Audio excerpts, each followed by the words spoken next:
ভারতের বিখ্যাত মাজার আজমির শরীফের নিচে মন্দির আছে দাবি করে আদালতে পিটিশন দায়ের করেছে দেশটির উগ্রবাদী হিন্দুত্ববাদী সংগঠন হিন্দু সেনা।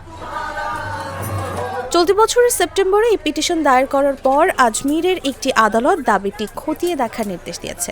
এমনকি বারাণসী, মথুরা ও ধরর ভোজশালা সহ সারা দেশের বড় বড় মাজারগুলোর ক্ষেত্রেও একই দাবি তুলেছে হিন্দু সেনা। বুধবার ভারতীয় সংবাদ মাধ্যম এনডিটিভি এক প্রতিবেদনে জানায়, আদালতে দায়ের করা পিটিশনে ১৯১১ সালে অবসরপ্রাপ্ত বিচারক হরবিলাস সর্দার লেখা একটি বইয়ের উদ্ধৃতি দেওয়া হয়েছে।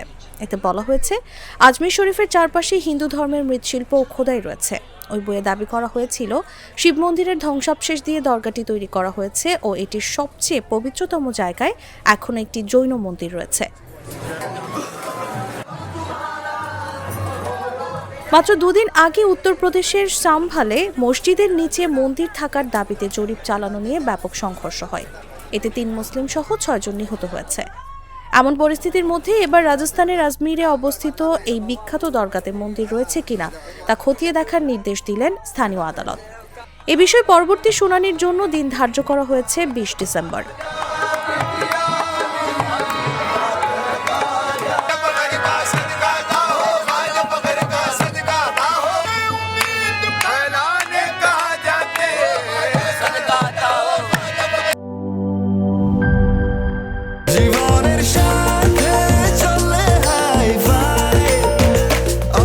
স্বাস্থ্যকর অল টাইম, সব সময় অল টাইম হেলদি লাইফ।